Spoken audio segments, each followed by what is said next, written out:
Hey, Hello. welcome. Welcome to Kensington Church.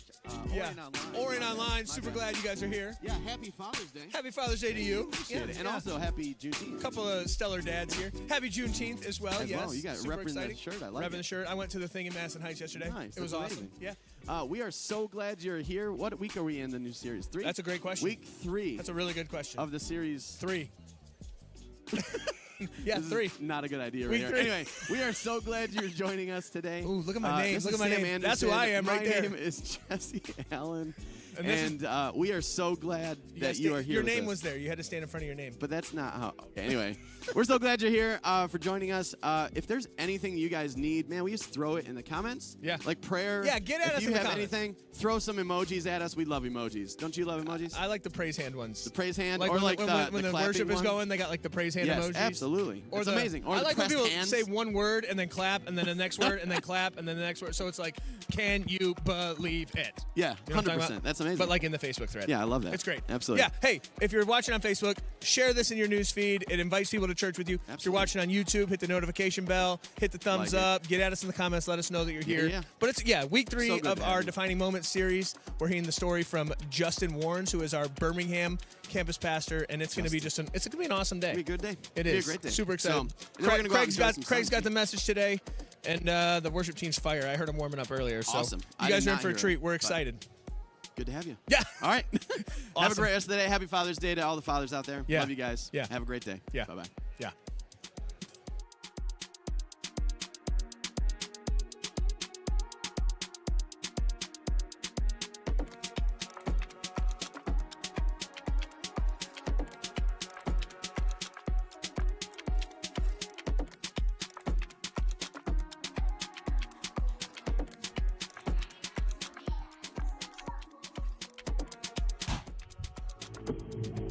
This one pretty carry summer has got the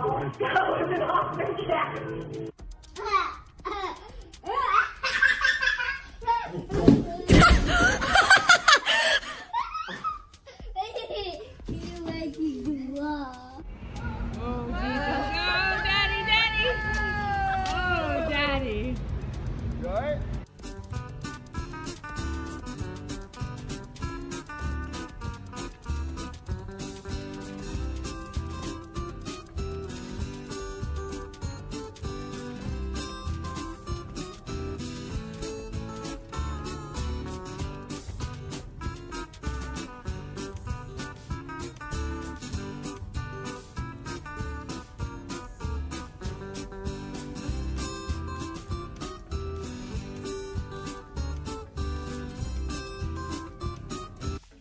Daddy, do my hair! No problem, Ebs.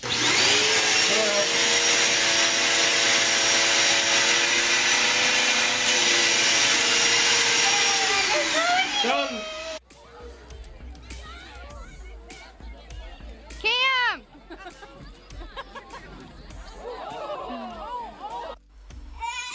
Papa, and go, and go.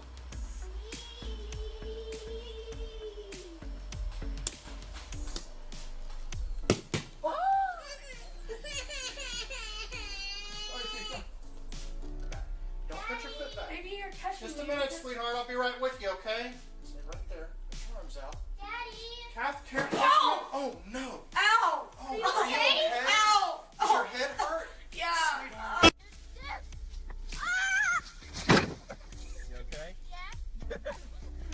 All right, have at it, my friend. This is all. Wait, where's my piece? Good catch.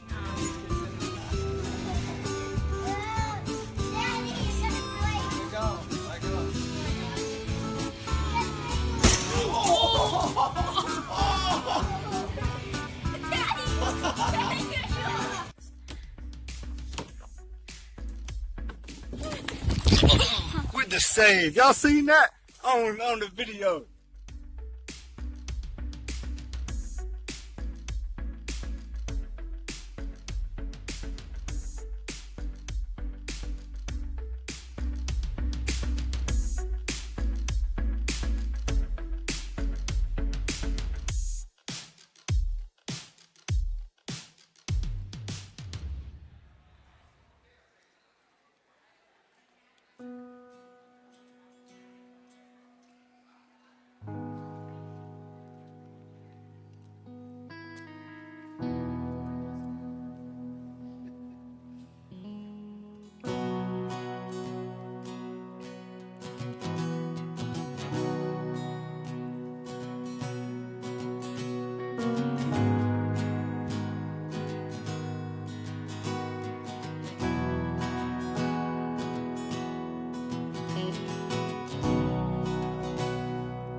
front door.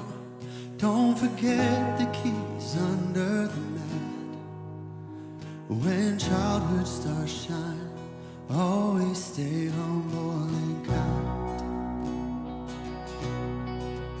Go to church 'cause your mama says to. Visit grandpa every chance that you get. It won't be wasted time. Always stay humble and kind. Hold the door, say please, say thank you. Don't steal, don't cheat, and don't lie. I know you got mountains to climb, but always stay humble and kind. When the dreams you're dreaming come to you, when the work you put in is realized, let yourself feel the pride, but always stay humble and kind. Don't expect a free ride from no one. Don't hold a grudge or a chip in his why. Bitterness keeps you from flying. Always stay humble and kind. Know the difference between being with someone and being with someone you love. I love you ain't no pickup line. Always stay humble and kind. Hold the door, say please, say thank you. Don't steal, don't cheat, and don't lie. I know you got mountains to climb, but always stay humble and kind. When the dreams you're dreaming come to you, where the work you put in is realized, let yourself feel the pride, but always stay humble and kind.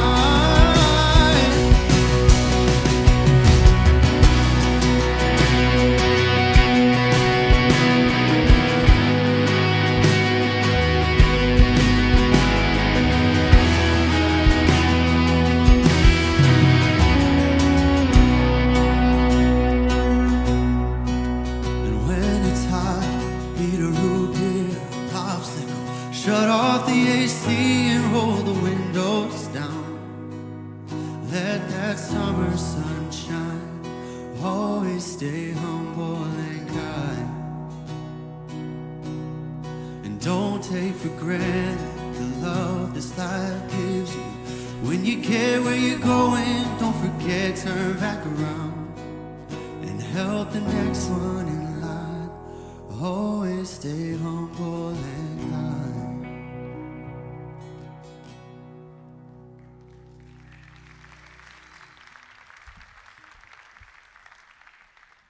Well, good morning, y'all. It's good to see you. Something I was kind of reflecting on as we were approaching Father's Day this year, with that song in particular. It's just a great reflection of the wisdom and the guidance that we get from our own fathers and our earthly fathers. And, I was thinking that we often look at the Bible as something that is more of a rule book. And if we're obedient to it, and if we're obedient long enough, then we get to go to heaven, and that's the goal. And what I love about it is actually God loved us enough not to give us a rule book, but to give us more of an owner's manual. And I kind of think of it like this way. I got two cars that could not be more opposite. Like I've got a farm truck. It's a 2002 F-250 turbo diesel, 7.3 engine. This is the biggest truck that I could ever buy. But my daily driver is a Prius. Very opposite cars. And they're both designed to do very different things. One is designed to save me gas, thank you, Lord Jesus. And one is designed to pull 20,000 pounds of pig feed. And if I tried to do with one car what the other one is designed to do, I'm probably going to destroy. If I tried to tow 20,000 pounds with a Prius, it's probably going to break in half. And I just keep thinking about the Bible as this owner's manual where it's not this rule book that we have to follow. Like, I don't have to put diesel in my truck. I can put gas in there, but it's not going to work right if I do that. I don't have to get the oil changed every 3,000 to 5,000 miles, but it's going to run optimally if I do. Because those trucks, that truck and that car, they were designed by someone who knows how it optimally functions. Just like we were designed by a being who knows how we optimally function. But the beautiful part about that is when we do fall short of those guidelines and we do fall short of sticking to what he says so that we live our life to the full. He's a wonderful, wonderful, good Father who gives us grace and mercy and welcomes us with open arms every single time. So we're going to celebrate that right now. So if you guys would stand as we worship.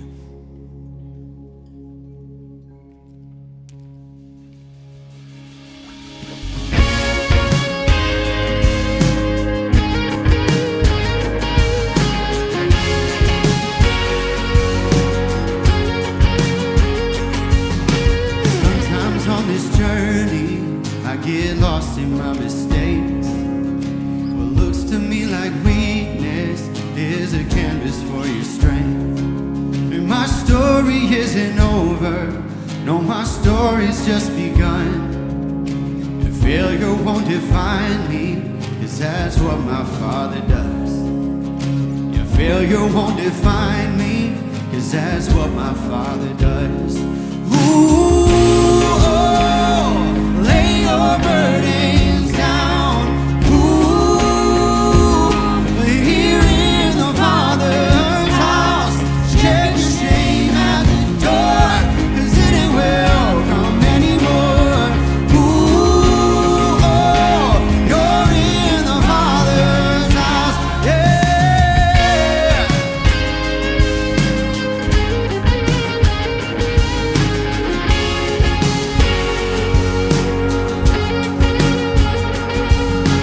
Arrival's not the end game, the journey's where you are.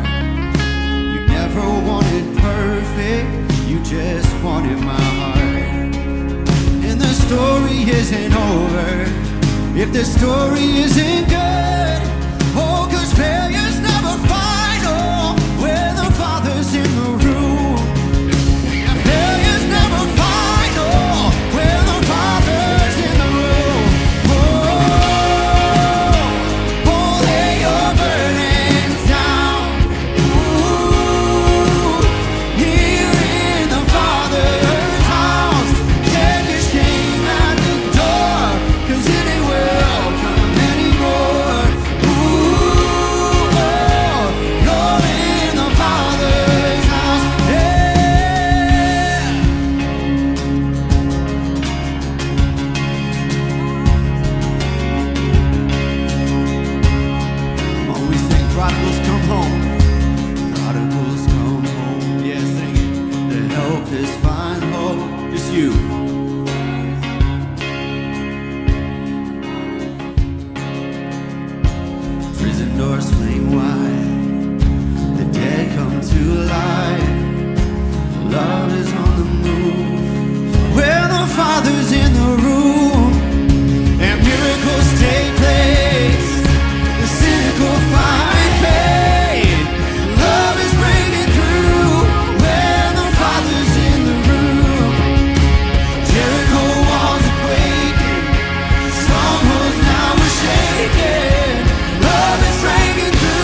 'cause it ain't welcome anymore. Oh, you're in the Father's house.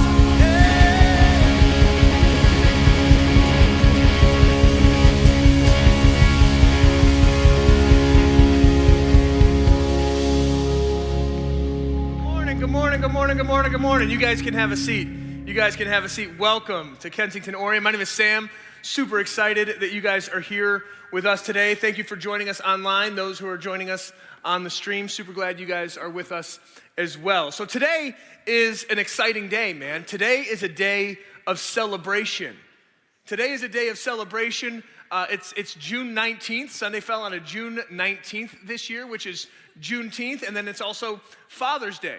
And so for those of you who don't know, let's have a little bit of a history lesson here together, and let's talk about Juneteenth for a second. Juneteenth honors June 19th, 1865. Like June 19th, 1865, okay, all right. Well, essentially, this is when Major General Gordon Granger led a force of soldiers into Galveston, Texas, and he went there to declare to the last enslaved people group that the Civil War was finally over. I mean, think about this for a second, how big of a deal this is, right? Yes, I mean, it's absolutely incredible. This general goes into Texas where word has not spread yet because they couldn't just post on their social media, hey, Civil War is over, and everybody's like, oh, cool, got it, check. So they had to travel to all these different states and all these different groups of people and let them know that this was what's going on. This happened 2 months after the Civil War ended. It was 2 years, 5 months, and 18 days after the Emancipation Proclamation was signed that General Granger went through into Galveston, Texas, and to let these people know that, hey, freedom is here. I mean, that's a huge deal. But sadly, you know, Juneteenth didn't actually mark the end of slavery because these slave owners, especially in Texas, they rebelled pretty hard against it because, you know, this was their free labor force. And so they continued to enslave black people for a significant amount of time after that. But the fight for freedom and equity and equality is still a work in progress. Even all these years later, it's still a work in progress. And so full transparency, right? In the schools that I was raised in and educated in, we didn't talk about Juneteenth. I had never heard of it. I had never heard of it till a few years ago, to be honest, right? In my family context, being a Caucasian family, we didn't talk about it. We didn't know about it. It wasn't part of our rhythms. It wasn't part of our education. In my church context, we didn't talk about it. It wasn't something that I knew about or that I could celebrate or that I even know was a thing. But our brothers and sisters of color have been celebrating this for over 150 years. Like, this is nothing new. This is not new on the scene. Maybe it's just new to you and new to me. And so this has been observed, for like over 150 years. And I'm grateful that I've learned about this day. I'm grateful that I can celebrate this emancipation. I'm grateful that I can celebrate this freedom.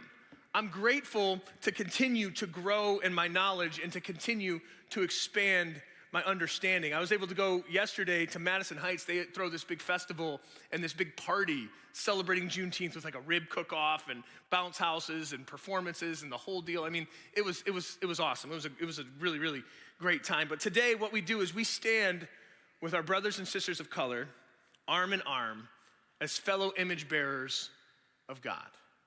I mean, to think about, it rocks my world to think about my two daughters that are black.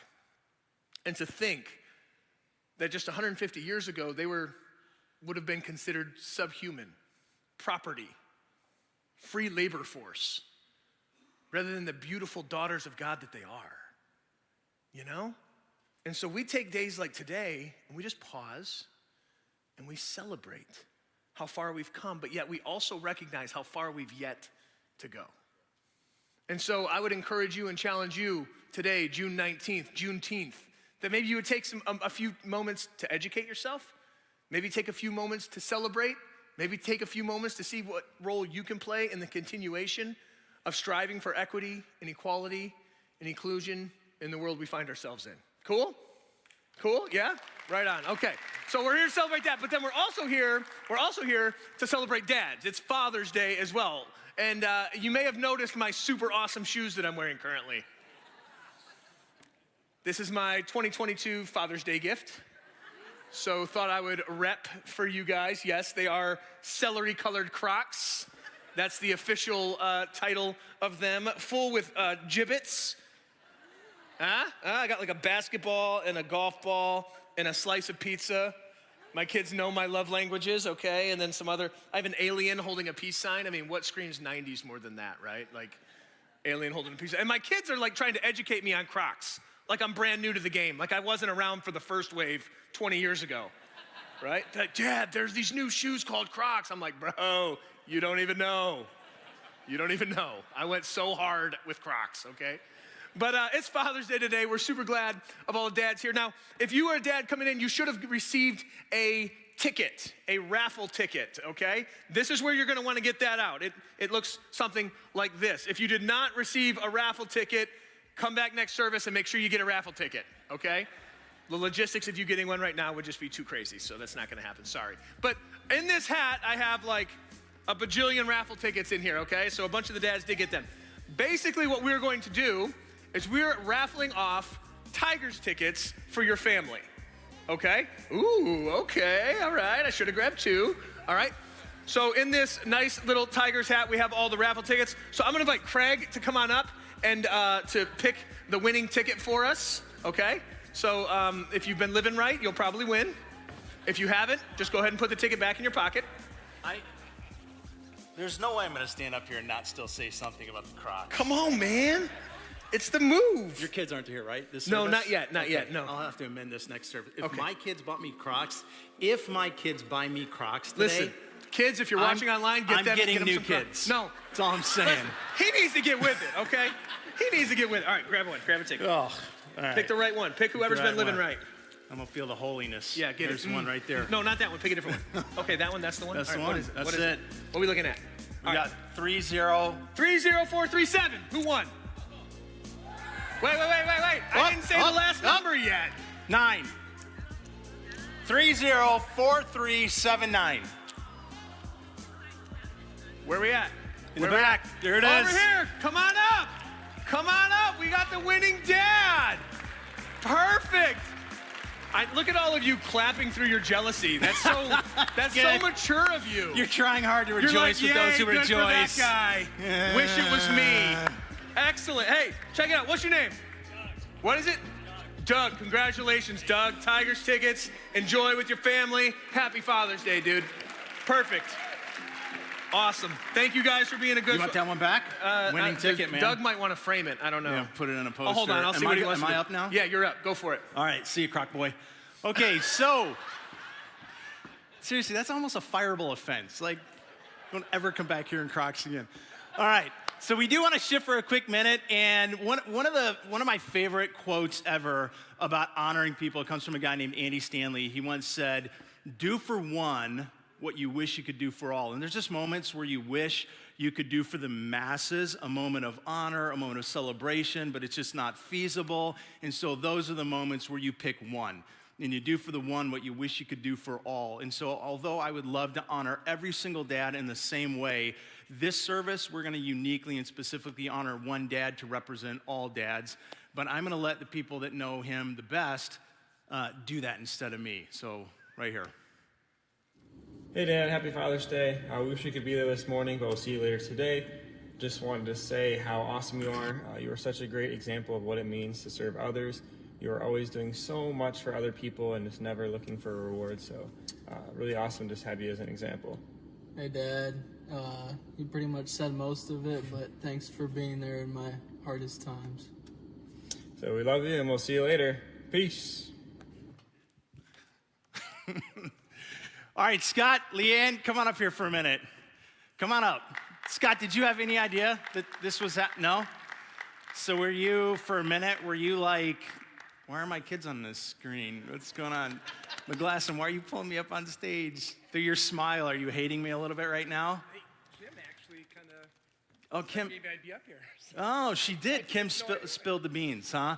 So, dude, you are just an incredible man. I have been very privileged personally to get to know you as a friend,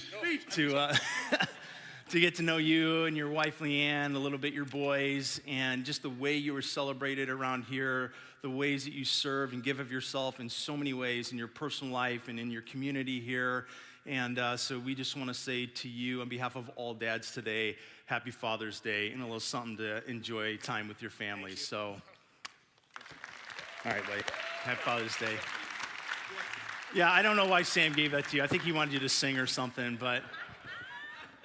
man, I don't know about you, dude. So Scott was at anybody go to the concert last night, Maverick City, down at Little Caesars Arena? Some of you were there. Scott was there. There was a handful of us there, some Birmingham people. They were like blowing our ears out. So my right ear, I can't even hear out of hardly this morning. So glad you're on my left side. All right, so we're going to shift into our series. 3 weeks in now, our series we have been in has been called Defining Moments. And the reason is because all of us throughout life, we have moments. Some are ordinary, but some are more than ordinary. Some of the moments we have, even in their simplicity, become very defining. And some of them are silly and simple, like the defining moment I recently had when my son decided to grow a man-strap beard, and I realized somehow I failed as a father.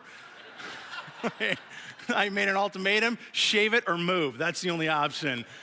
But then there's other moments, and they can be moments that occurred even long ago, even when we were young, and yet defined us. Like when I was in elementary school and my best friend had his life taken in a car accident, and that became very shaping for me. We all have these moments in life, and sometimes they're not tragic. Sometimes it's just a conversation, it's a comment, it's a word, it's even a personal moment that doesn't involve somebody else. Moments that as you look back, they begin to shape and influence and inform, and sometimes not to the better. Moments that I think oftentimes God will try to intervene into and do more than just make them defining, but make them even redemptive, make them a part of the work he's trying to do to transform Jesus in and through our lives.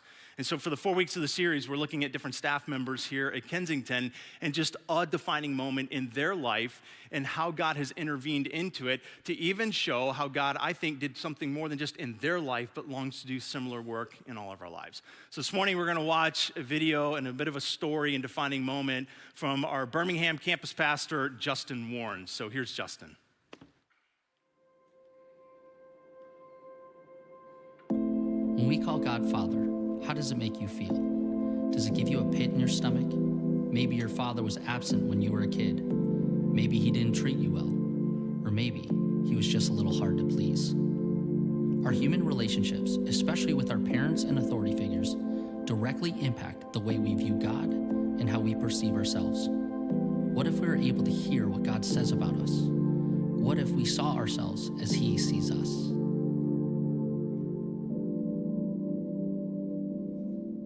I grew up in a loving home, a very engaged home. I was a soccer player, and I loved to play soccer. I loved to be out on that field and just enjoy being with my friends and having fun. And so Sunday mornings, we're just sleep in and watch cartoons, play soccer, and then as we started to get a little bit older, I remember my parents, my mom specifically saying, I want to take our family back to church.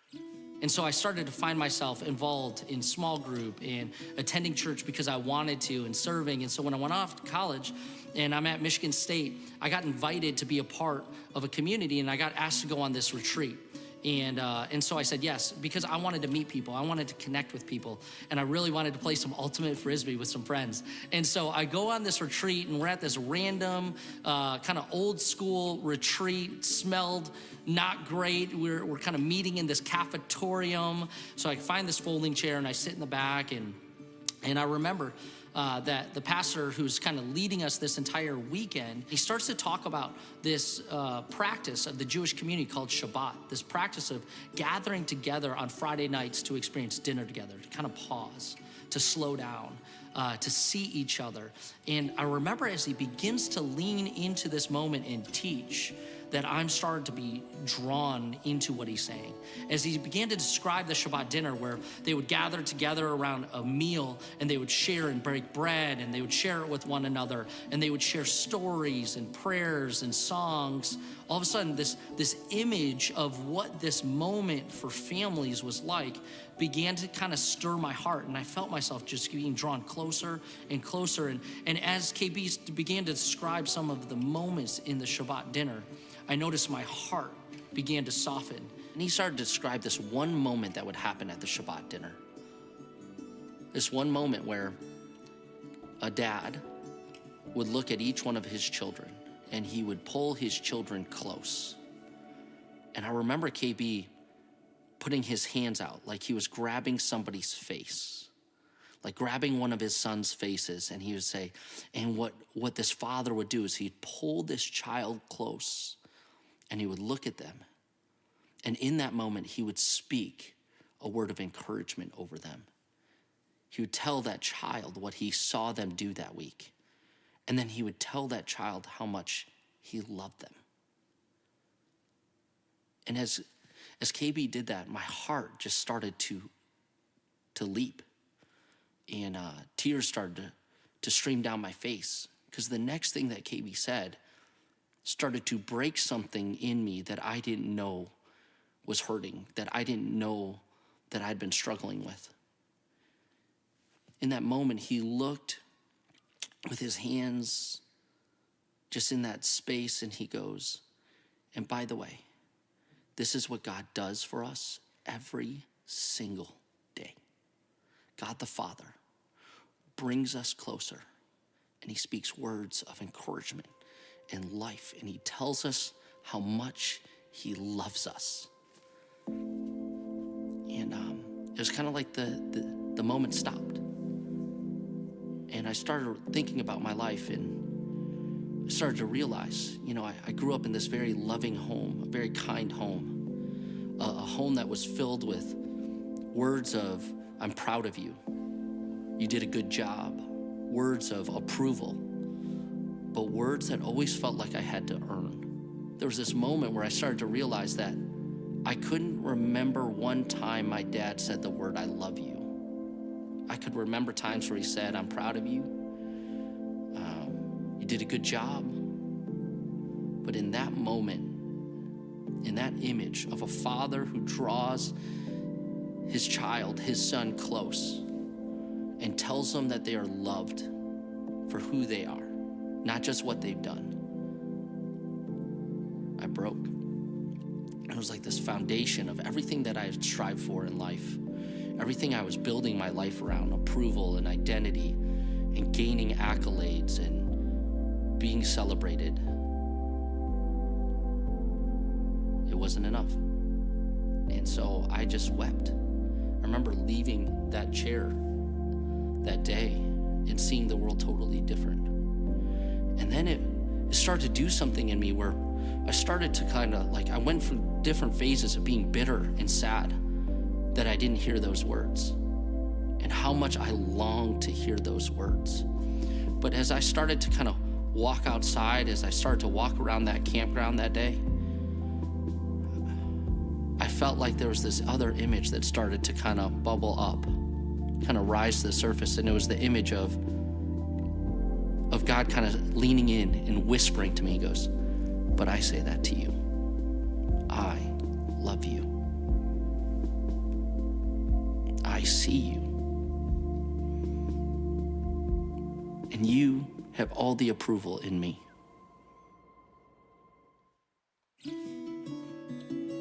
About 20 years later, I had the opportunity to go to a Shabbat dinner in a Jewish family's home. And it was one of these moments I was really nervous, because so much of my life from that moment that KB mentioned this image of God the Father leaning close, I had built so much of my faith journey, so much of my identity, so much of my foundation on this image that God draws me close. So as I'm going to the Shabbat dinner, I'm nervous. Because I'm nervous of, I have these questions, these concerns, like, have I built my entire faith journey off of this idea that doesn't actually exist? And so I remember walking into the door of this family's home, and I'm just waiting. Like, I'm on pins and needles this entire Shabbat dinner experience, which is absolutely beautiful and absolutely joyful. There's moments of singing, there's moments of laughter, there's celebration that's happening. No technology, no nothing, you're just present with people. people. And but I'm waiting. All I'm doing is waiting for this one moment.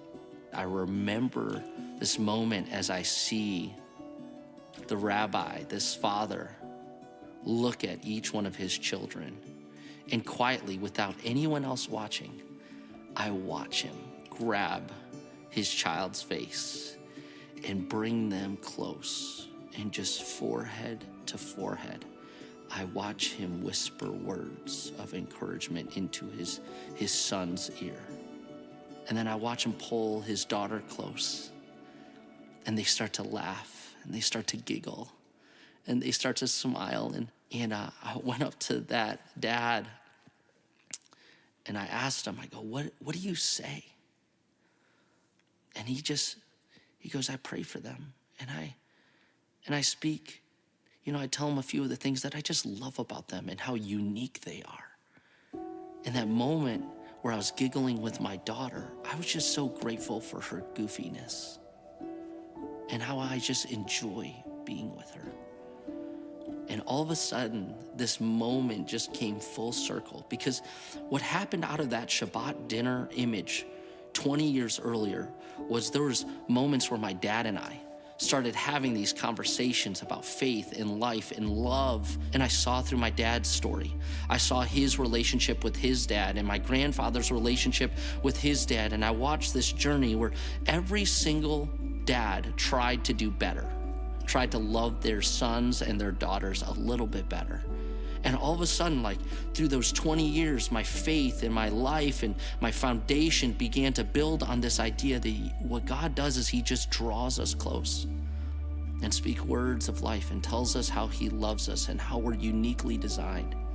And so now as a dad, when I look at my daughters and my son, I just find moments to look at them, to bring them close and remind them of how loved they are, in hopes that they will see how loved they are by God and how much he cherishes them and how he forms their identity so that they can go out in the world and encourage others in the same way.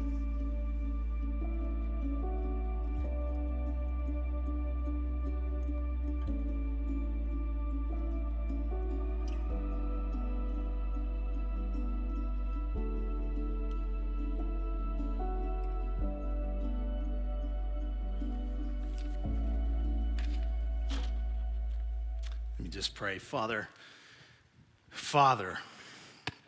I ask that you would give us a better understanding of that reality today, that you are our Father, that you, the God of creation, who could have described yourself in any way, who gave to us so many names, who gave to us so many images, gave to us one that seems to have come above all others, which is you are our Father.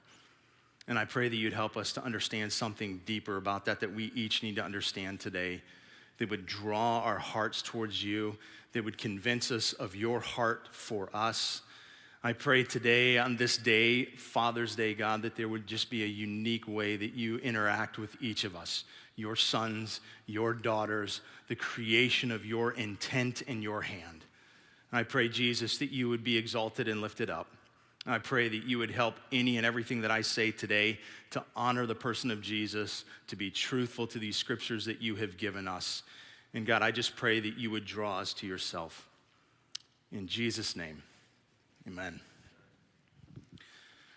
So all throughout the pages of the Bible, all of the Bible, from cover to cover, some people would say what I'm about to say is true mostly only in the New Testament or in the Gospels, but the truth is throughout all of the pages of the Bible, certainly in the example of the life of Jesus, is demonstrated the unbelievable affection that God has for us, the limitless, even in many ways, the scandalous affection that God has for each and every one of us. Not when we get it right, not at some point, but he begins there with us. For God so loved that he gave. It wasn't for once you got your act together, then he loved, so he gave. His starting point with us is deep, relentless, limitless affection for each and every one of us. And yet the reality is, that's not usually the lens through which we see God or interpret how he sees us. We have a tendency to see God more as authoritarian than relational. We have a tendency to see him more as judgmental than forgiving. is more angry than loving. And the reality is, most of the reason for that is because of the ways that we have learned to interpret God based on the other relationships in our life that we take attributes from and then apply to God. I'll give you an example of this and what I mean. So last week I gave you a bit of a visual. I told you about my love for man candles. Apparently that created quite the stir. I heard a lot of comments happen throughout the week. He really likes candles. Yes, I do. Mandals. You're still lost. Like, what is a mandel? It's a candle. No. A candle is like, sugar and spice. A mandel is bourbon and leather. A real candle in my office. So this week I'm going to give you another one. It's another one of my habits and my addictions. It's sunglasses. At any given point, if you go into my truck, I've probably got half a dozen pairs. And the reason is I hate scratches on my glasses. This is how my kids treat all of my glasses. This is why they're never allowed to wear them. The one time I let my son wear my nice Ray-Bans, he's like, yeah, these are nice, Dad. Oh, it's not a big deal. Here you go. I'm like, boy.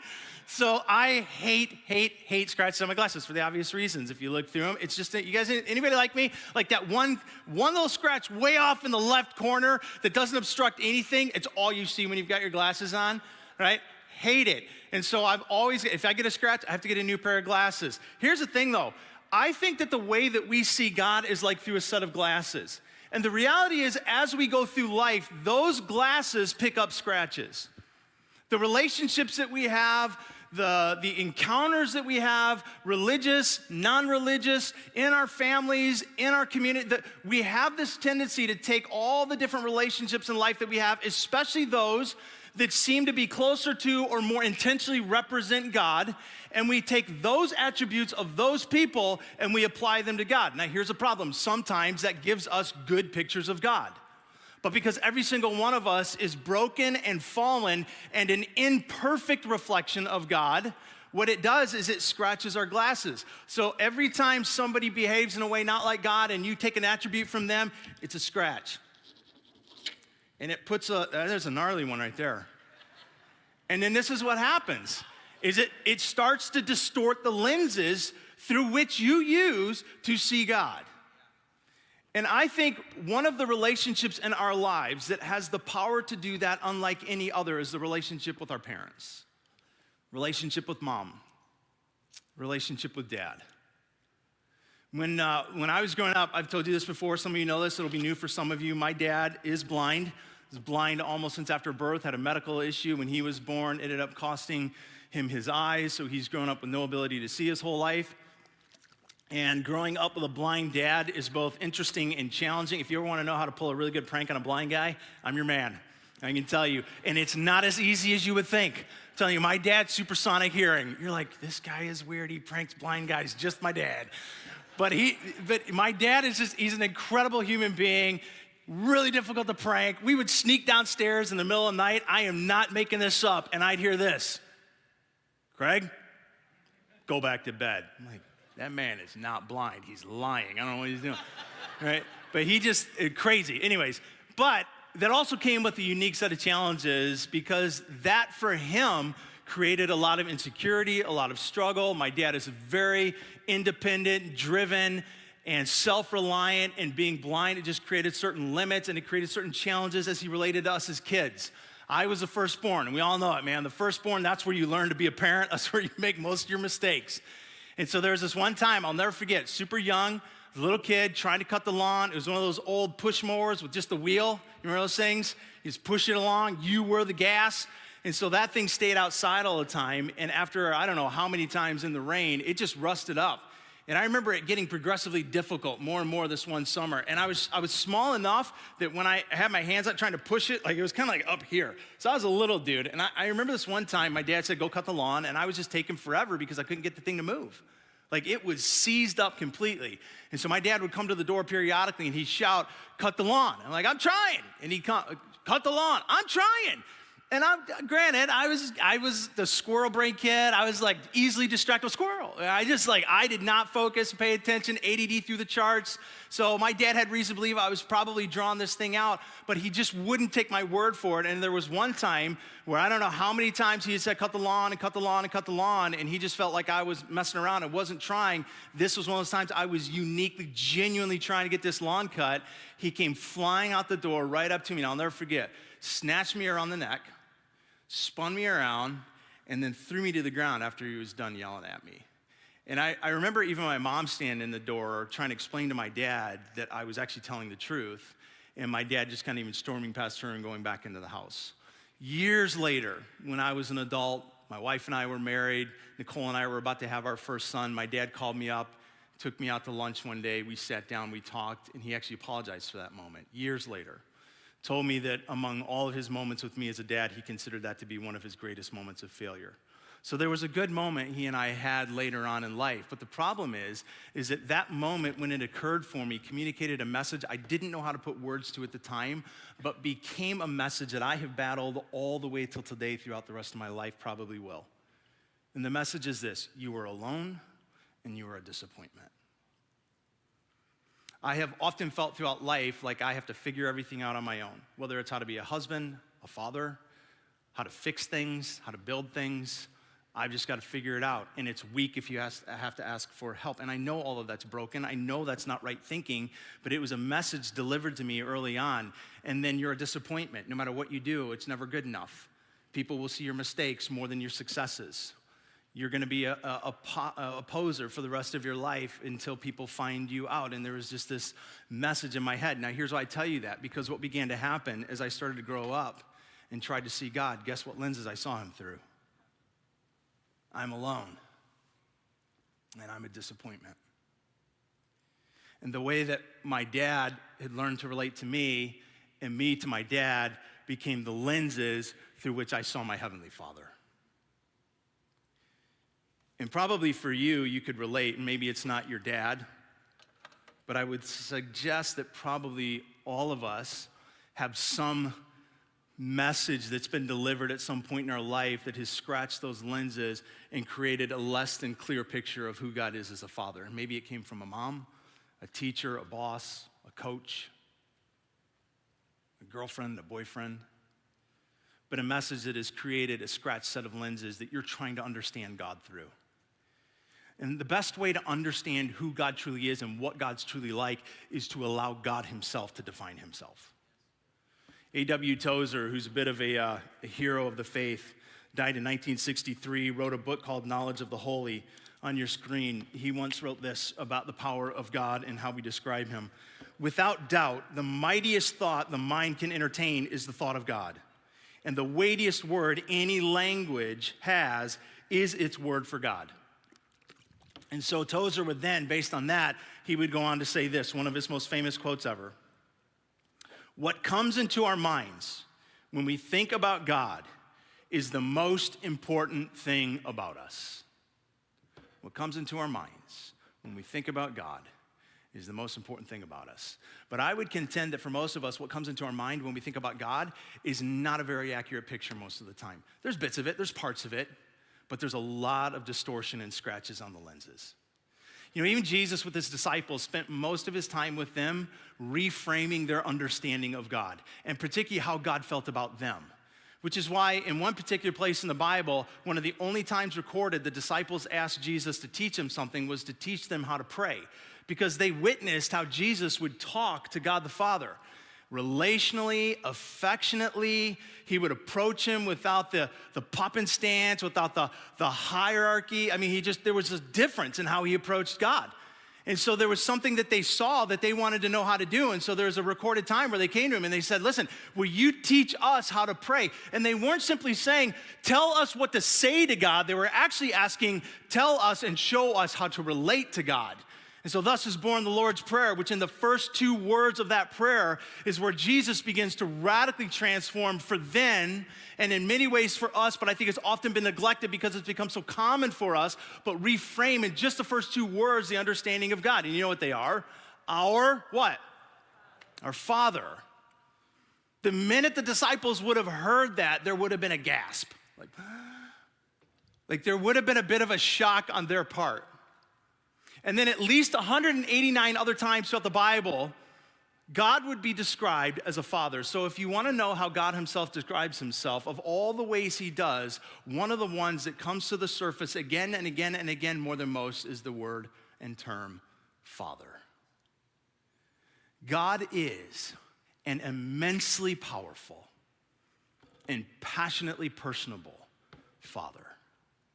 But the problem with Father is that it's also complicated because we have mixed relationships with our dads. And when you think of dad and you think of father, for some of us it brings up good and some bad, and some of us it brings up just a lot of bad, and some of us it brings up absence, and there's a lot. And some of us it brings up just nothing but euphoria, and you're like, my dad was amazing. Some of you it brings up disappointment because you grew up with a dad that wore Crocs. For all of us, it brings up different feelings and different emotions. And so here's what I want you to hear me say about God as a father. Listen, God is a father. He's not your dad, but he is a father. He is an entirely different kind of father, not just a better father. He is a perfect father. So Jesus tells a story, and it's one of the times where you better lean in and listen, because when Jesus talks and when he tells a story, this is Jesus preaching. And he puts a story together in an attempt to try to reframe the understanding of God, who he is, how to relate to him, and how he longs to relate to us. And this story was so radical. What Jesus teaches and what he tells here was so crucial in the understanding of God and so uniquely different than what was being taught. This is one of the passages and one of the teachings that gets him killed because of how he completely transforms and reframes for people the understanding of God. And so I want to read this to us for a couple minutes that I've got left and make a few points about God as a father and then send us on our way to celebrate our dads. Here we go. The book of Luke, chapter 15. If you've got a Bible, I want you to grab it. You're going to go through it. By the way, if you don't have one of these, I just encourage you to bring one. If you haven't noticed, on a Sunday, I carry mine. You're like, I've got mine on my phone. Good, so do I. There's nothing like holding it, flipping the pages, tearing them, and writing in the margins. If you don't have one, I'll personally buy you one. If you're like, I just can't afford it. I would bet that with your Starbucks sacrifice, you probably could. But I'm just saying, if you need, I will get you one. But I'm telling you, there's nothing like sitting down with the Word of God in hand and letting him speak to you through it. So bring it, because I use it. Here we go, Luke 15. And Jesus continued. There was a man who had 2 sons. All right, I'm going to pause. I'm going to do this the whole time, but I'm going to pause a couple of times here at a few different verses because I think particularly in our day and age and in our culture, this warrants a little bit of a discussion and even a question. Jesus is going to tell a story here about God the Father. And in the story he tells, he immediately makes up 3 characters, a dad and 2 sons. The dad is going to represent God. So if Jesus is trying to tell a story about how God feels about all of us, why does he tell a story about a guy that's got 2 sons? Why not a story about a man who has a son and a daughter? Why not a story about a man who has 2 daughters? Why a story about a man who has 2 sons? Is it because God cares less about women than men? No, of course not. In no way is this a story, maybe you've never thought this, but let's just put it out there. In no way in this story has it ever been intended by Jesus to communicate that women are to be alienated to any degree whatsoever from the Father's family or the Father's love. There's part context and cultural reality that's happening. As Jesus tells a story that's going to unfold about inheritance and passing on inheritance, he's telling it to a culture where women, unfortunately, do not have any value. Jesus is not condoning that reality, but he does understand if I'm going to communicate something to this particular audience, I have to remove all potential barriers. So if he inserts a woman receiving inheritance, the audience is going to go, wait, that's not how that works. And he immediately creates a barrier, so he is telling a story through the cultural lenses and reality of what this generation, what these people grew up understanding. But I want to suggest to you something else. I want to pull something else that could be even happening out of this, and particularly because it's Father's Day and in the era and in the culture that we live. So some of you may not agree with me on what I'm about to say. Just stay with me for a minute. It could be a little bit debatable among us, and we could argue off the stage about that later or even discuss it and debate it. I wonder if part of what is worth extrapolating from this text and the reason that Jesus would use two men as sons with the Father is this reality. Most of us, when we tend to apply negative attributes to God, where's that? Most of us, when we tend to see God with the scratches in the lens, those negative attributes tend to look much more like the negative attributes of our fathers than our mothers. That's not always true. But I could just tell you in 24 years of ministry and through my own life that most of the people I talk to, most of the time, the negative ways that we tend to view God look much more like the negative realities and the negative traits of our fathers than our mothers. Now, add to that the fact that men, more than women, are prone to a level of destruction on a scale that I think is often very unique to men. Like, what do you mean? Okay, women don't usually start world wars. Women aren't usually serial killers. Women don't usually run corrupt corporations. Again, I know this isn't 100% true all the time. I'm saying in general, a big in general. Mass shootings, usually men. Kidnappings, usually men. Now, hear me as well. Our culture knows how to bash men all the time. Not what I'm doing. I am one, I'm a dude, love being a dude. This is not the cut on dudes, right? It is to say this, especially on Father's Day. Hear me. Hear me, especially men, for a minute. If we do not regain a proper view of God as our Father, the recklessness and destruction that can come from our lives is limitless. And the answer to that, now listen to me, this is where our world has a solution and Jesus has a solution. We're all messed up. Men got their issues, women got their issues, children got their issues, we all got our issues. But the world's solution to the issues of men is to strip us of our masculinity, is to cancel our masculinity. That's not God's solution. As a matter of fact, our masculinity is a God-given fingerprint from the Father. The answer to the struggles of men is not to rob them of their masculinity, it is to give to them a proper view of God as their loving Father. That's the solution. So here's what Jesus goes on to say about God as our Father. Back to the passage, Luke. The younger son said to his father, "Father, give me my share of the inheritance and the estate." And so the father divided his property between them being the two sons, a younger son and an older son. All right, let me make just three really brief points about the father. And here's what's dangerous. Man, I am loaded up this morning. There's part of me, like I want to go on for 2 hours or 5 weeks on this one passage. There's so much to unpack. And some of you are gonna go, you missed some things. I can't do it all. Otherwise, you're gonna sit here so long, you'll never come back again. But there's a few things I do wanna point out in this passage about the Father. Like number one is this. It'll be on your screen, maybe take a shot of it or write it down. The Father is immeasurably wealthy and scandalously generous. Immeasurably wealthy and scandalously generous. One of the ways that Jesus intentionally tells this story is he tells the story that this is a father who's not just doing okay, not just getting by. This is a father who's loaded, so much so that he can cash out his two sons of their inheritance early and still live a good life himself with no loss. So many of us have a tendency to go through life with a scarcity mindset. I don't have enough, I don't have what I want, I need more. And so we go through life with this energy and this desire to get what we can, to get what's ours, to get what's owed us. Here's what I just wonder sometimes. How often do we lack because we haven't asked? How often is our Father going, got it all, right here, in my hand, holding it. And the Bible says all kinds of things like he owns the cattle on 1,000 hills. That's wealth, that's everything. Paul would even write that the entire scope of all creation fits in the breadth of his hand. The breadth, that's not even the whole, he doesn't even have to use his whole hand to hold everything. It's just like right here. You remember the song, you got the whole world in his hand, you got the, no? All right, a lot of, no Sunday school people here, all right. He's like, he's got everything. How often are there things that we need in life or even, listen, want? My kids don't only come to me about things they need. Matter of fact, most of their requests are wants. My kids have never come to me and gone, Dad, I just really need you to provide clean drinking water this week. Can you pay the water bill?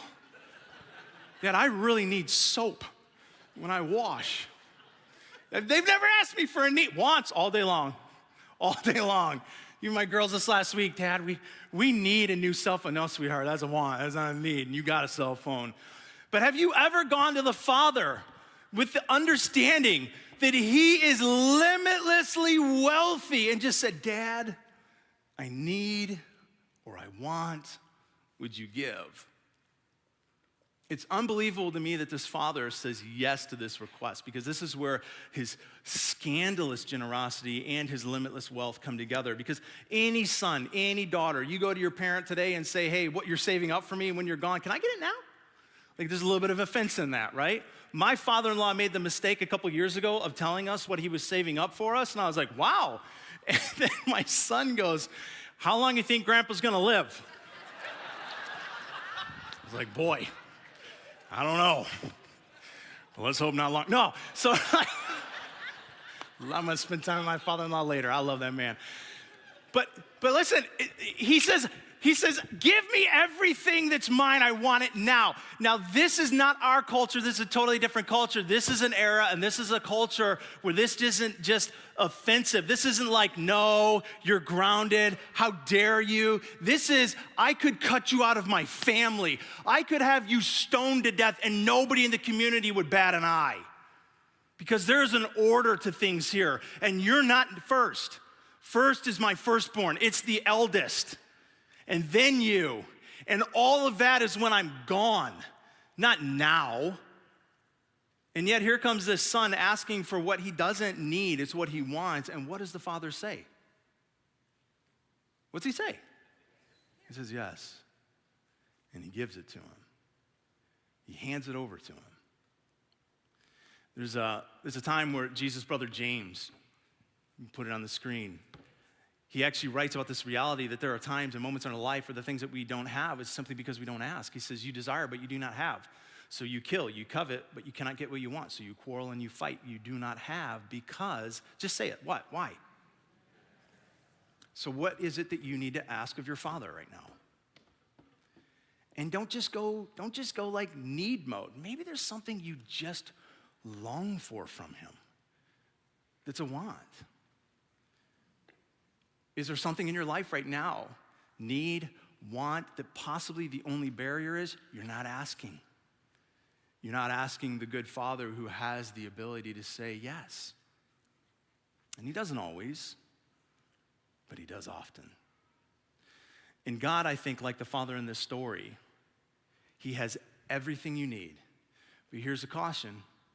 Everything you want isn't everything you need. And so Jesus continues to go on, and he tells a story. Verse 13, not long after, the younger son got together all that he had, and he set off for a distant country. And there he squandered his wealth in wild living. After he had spent everything, there was a severe famine in the whole country, and he began to be in need. And so he went and he hired himself out to the citizens of that country. And they sent him out to the fields to feed the pigs. And he longed to fill his stomach with the pods that the pigs were eating. But no one gave him anything. The next thing I want you to realize about this father that Jesus tells us about, who is our God, is that he is patient, gracious freedom. Patient, gracious freedom. You know, one of the ideas, oftentimes the negative ideas about God, one of the scratched lenses realities about God, is that he is an overlord, he is narrow-minded, he is a control freak, he's a killjoy, it's my way or the highway, and that's just kind of like him. He's the authoritarian, I made everything, so you're gonna do it the way I want, or you're gonna suffer the consequences, and nothing could be farther from the truth. Again, I'm not making this up. This is a story that Jesus, who is God, is telling about God. And he tells a story in which this son comes and asks for what is not his to ask for in this moment, and is not only granted to him, but then God, listen to me, the father in this story allows him to then run away and exhaust himself trying to find pleasure, meaning, and purpose somewhere else but in the presence of the father. The son comes and he's like, Dad, give me what's mine. Give me what's coming. Dad says, okay. And then, but put yourself in the story. Imagine Dad watching his son pack his bags. What are you thinking? What are you feeling? Imagine him walk out the door. And you know nothing good's gonna come of this. What are you thinking? What are you feeling? And he lets him go. Gone. Run. See what that brings you. And he lets him exhaust himself trying to find what only the Father can ever give him. And I think God the Father will do that with us as well. He allows us an unbelievable level of patient, gracious freedom, where he allows us even to abuse the gifts he has given us in an attempt to find them to satisfy us like only he can. And we do. Man, we run so often and exhaust ourselves abusing the gifts he's given, the gifts of wine, the gifts of stuff, the gifts of relationship, the gifts of our own body, the gifts of our identity. And he allows us to even run so far at times as to completely spend ourselves in exhaustion and in ache and in rebellion, trying to find what only he could ever provide. This is what the Apostle Paul was even attempting to communicate to the Romans when he wrote to them, chapter 1, verse 28. This is what Paul would say to the Roman church as he runs through all the ways that we rebel in our hearts against God. Furthermore, just as they did not think it was worthwhile to retain the knowledge of God, so God gave them over to a depraved mind so that they do what ought not to be done. Part of what Paul is saying is, I think what this father is modeling, which is there are times where God will just say, okay, I'm gonna give you over to what you choose. Not because it's what I long for you, not because it's what I want, not because as you run after it, my heart won't break and ache, but then why does he do it? In hopes that like this young son that we'll read in a moment, we will eventually come to our senses and realize everything we need in life is found living in loving obedience to the Father, everything. And that's his hope with this son. But here's the mistake we make at times. Sometimes we will abuse the gifts of God to a point that they start to cost us, they start to hurt us. That's what happens with this son. He's abused it, he's squandered it, he's spoiled it. He's with prostitutes, he's with partying, now he's hungry. So we abuse God's good gifts, good grace, good patience. It starts to cost us. Guess who we tend to blame in those moments? Him. I am so convinced that many of the things that we have a tendency, me included, to look at in life as evidence that God does not love us as a father is actually us suffering the consequences of abusing some gift he has given us. And yet the father, he's not sitting there tapping his foot, like, my stupid kid of mine, just get his act together. No, he's gracious, he's patient, but he's full of freedom. And don't mistake his freedom as affirmation either. His freedom is an agreement. Like the son could have concluded this. The younger son could have gone, well, he gave it to me. He let me go. He didn't stop me. He didn't shut the doors. He didn't tell the servants, bar the gates. He let me go. So he must be agreeing with me. This is what we have a tendency to do in life. We squander, we run away from the Father, we live in rebellion, we live in sin, and then we tell ourselves, God hasn't stopped anything. He must be affirming, he must be agreeing. He gave me the life I have. No. He is not agreeing, he's patient, he's gracious. He's waiting for us to come to our senses and realize life in abundance is with the Father, not squandered out with the pigs. Our Father is not a control freak. But neither does he affirm our sinful rebellion. He's patient, and he's gracious, and he's waiting. For what? To come to our senses and do what the Son does. Go back to the text. We give you the last one, and then we're going to read it. The last one is this. Our Father, he is a Father whose forgiveness has no limits. When he came to his senses, he said to himself, how many of my father's hired servants have food to spare? And yet here I am starving to death. So I will set out and go back to my father, and I will say to him, I have sinned against heaven and against you. I'm no longer worthy to be called your son. So make me like one of your hired servants. And so he got up and he went to his father. But while he was still a long way off, his father saw him and was filled with compassion for him and ran to his son. He threw his arms around him and he kissed him. And the son said to him, Father, I have sinned against heaven and earth and against you. He's rehearsed this speech. Now he's given, you ever done this? You ever been out too late and you know you're gonna get called when you get to the home, you've done something, you know mom and dad, when they say you broke something and you're like, oh, when they ask, and so you rehearse. Well, what happened is, she threw the ball first and I was like, you shouldn't be doing that, and then it knocked over. So he's already got the speech down. He goes right into rehearsing it. I love it. Dad doesn't even acknowledge the speech. Watch this. And the son said to him, Father, I have sinned against heaven and against you, and I'm no longer worthy to be called your son. But the father said to his servants, quick, it's like, okay, bring everything I own and put it back on him. He says, listen, quick, bring the best robe and put it on him, put a ring on his finger, sandals on his feet, bring the fatted calf and kill it. Let's have a feast and celebrate. For this son of mine was dead and is alive again. He was lost and he is found. And so they began to celebrate.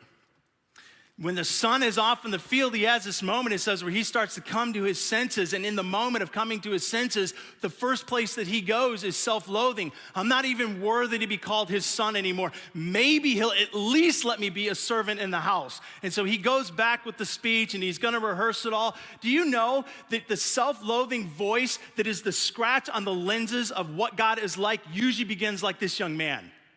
I am not. And for him, the sentence finished with, I am not worthy to be your son. Do you know God's voice? Do you know how to distinguish the two? Is you are. In your head, when you hear the I am not, that's not God. What God speaks is you are. You are. You are. See, we have a tendency to see ourselves through disappointment, but the Father sees us through love. He sees us through affection. He sees us through forgiveness. That's why when he sees his son coming, not only has he been waiting, but he rushes to him. Now get the picture. Where was the son just at? Where's he coming from? Not 5-star living and dining. He's coming from living with the pigs. You know our very own Matthias? He's a pig farmer by day. I'm just gonna say, by the way, for a pig farmer, I would have thought he'd have a little bit more rasp in his voice for that country song, but whatever. But Matthias is a pig farmer by day. Like, you wanna know how pigs smell? Ask him. Go hang out with him. They are not pretty animals. There is a stench. I don't know if the father saw him or smelled him first. So here's this kid coming with the stench of pigs. Listen to me. I don't wanna be crass. I just wanna be frank. Probably pig feces in his hair and on his body. Clothes torn, smelling, dried crap on them. And what does the father do? Oh my goodness, it's so good. Ooh. Hey, as soon as you shower, no. He rushes him, hugs him. Here's where it gets even better. Kisses him. I have to believe that when his lips touched that son, they got pig feces on them. Because that is the heart of the Father that has so much affection for you that he tangled up into your mess and got it on himself. That's when he bore our sin on the cross.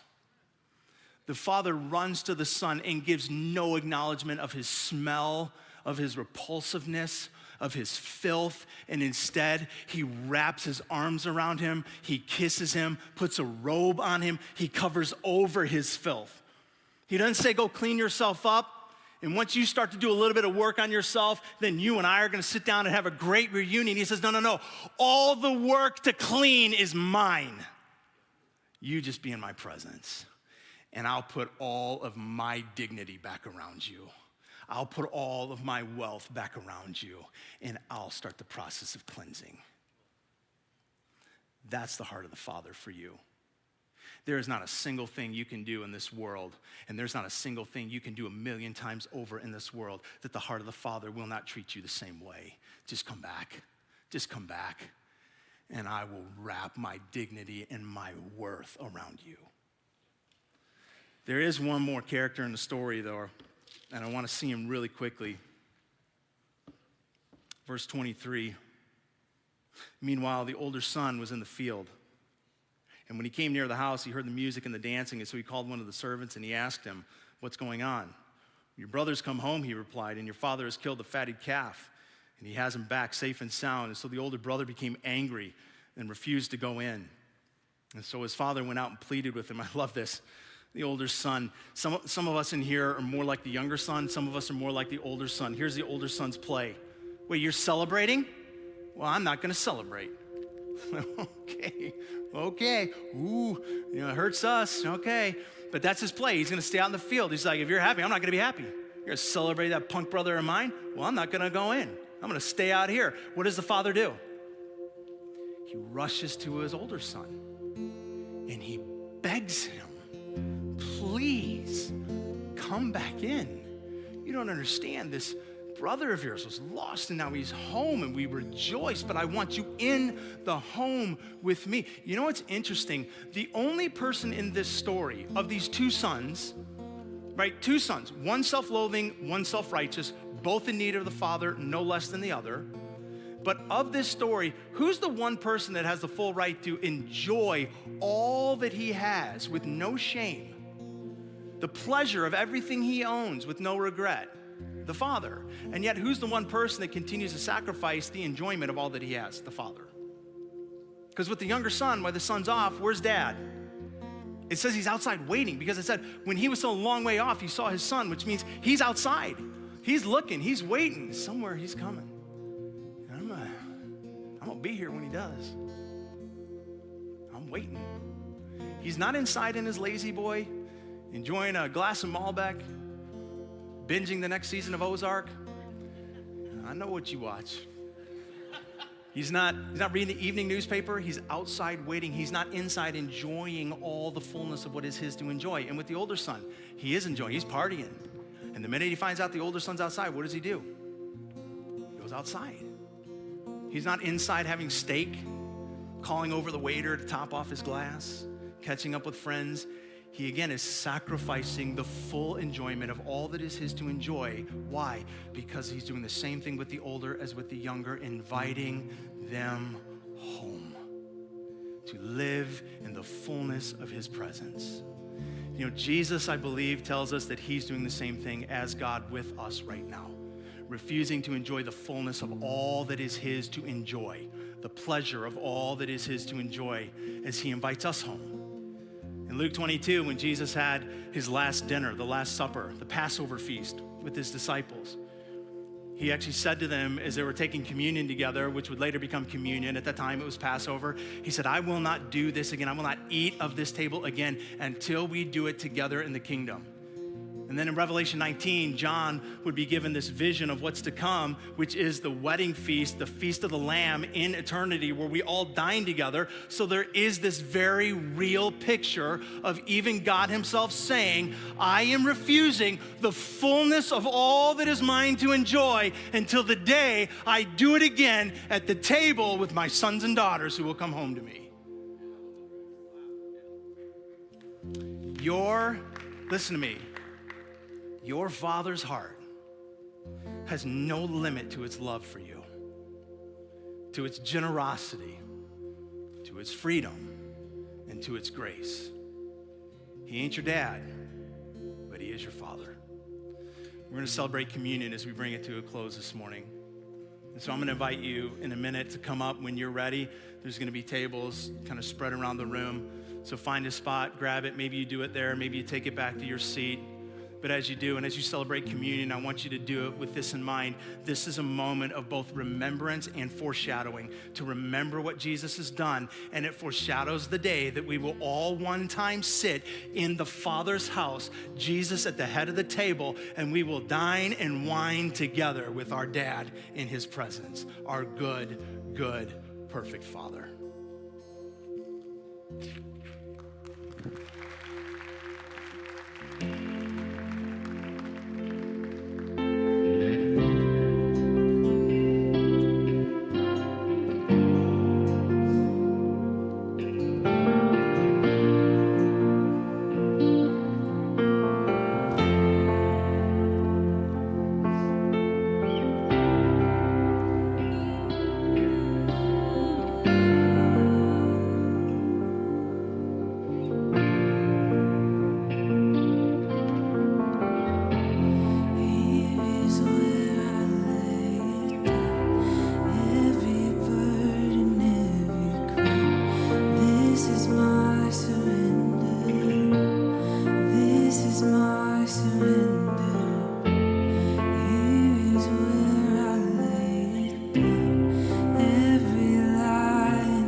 up the ground of all my tradition. Break down the walls of all my religion. Your way's better. Your way's better. Come on, sing it out. Shake up the ground of all my tradition. Break down the walls of all my religion. Your way's better. Your way's better. Shake up the ground of all my tradition. Break down the walls of all my religion. Your way's better. Your way's better. Shake up the ground of all my tradition. Break down the walls of all my religion. Your way's better. Your way's better. Shake up the ground of all my tradition. Break down the walls of all my religion. Your way's better. Your way's better. Shake up the ground of all my tradition. Break down the walls of all my religion. Your way's better. Shake up the ground of all my tradition. Break down the walls of all my religion. Your way's better. Your way's better. Shake up the ground of all my tradition. Break down the walls of all my religion. Your way's better. Your way's better. Shake up the ground of all my tradition. Break down the walls of all my religion. Your way's better. Your way's better. And I will make room for you to do whatever you want to do whatever you want to. Make that your prayer. And I will make room for you to do whatever you want to do whatever you want to.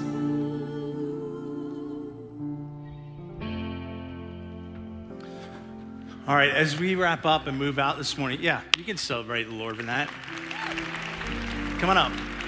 We've got a group of our teens across campuses that are heading out this next week for a mission trip in the Dominican Republic. And I just really quickly wanted Jesse to give a couple of details on that, and even who you are for anybody that doesn't know. And I just want to pray for you and for all of our students that are going to be a part of this. My name is Jesse Allen, Student Ministries Director here at Orion. We are going down to the Dominican Republic with Go Ministries, which is one of our global partners. We're doing projects on flooring. We're doing some painting. We're doing some sidewalk work. I don't even know what that means, but we're excited about it. And we're doing a day camp, working with students and working it within the sports community down there, taking over 100 pairs of shoes with us that you guys donated. So thank you so much for that. That was amazing. And Lizbeth's going to share a little bit about what we're excited about going on this trip, which is going to be a great one. Yeah, I would say, so first of all, this is the first time we've done a trip like this with students since before COVID. But I would say the beautiful part about us being able to do this is just, we talk often about the importance of community and seeing other people who have faith. And we get a chance to be able to go on down to the Dominican and see other people, and just see how tangible God's love is in other places besides where we are currently. Awesome. I just want to pray for you guys. Man, these two, by the way, they're just doing a phenomenal job with our teens and our student ministry, especially in the day and age in we live. You're valuable in a way to the church that I don't think you guys realize. Father in heaven, we just pray for this trip that they're about to go on, that you would go before them, that you would go beside them, that you would go behind them, that you would do your good work in this trip of continuing to form Christ in the adults that go, in the students that go. Certainly, God, we trust that you'll use them, but we also trust this. You're already moving. You're already at work in the Dominican. There are people there that they will learn from. There are servants there that they will be blessed by. And so, God, as they go, would they bless and would they be blessed? I pray, would they give and would they be given to? Would they teach and would they be taught? Would they serve and would they be served? I pray, God, that you would take them in safety and bring them back in safety. And I pray that you would continue to use these two and others across our campuses that serve like they do with our students to bring a fire to this generation of young men and women to know that there is a God. His name is Jesus, and he is relentlessly, passionately in pursuit of each of them in Christ.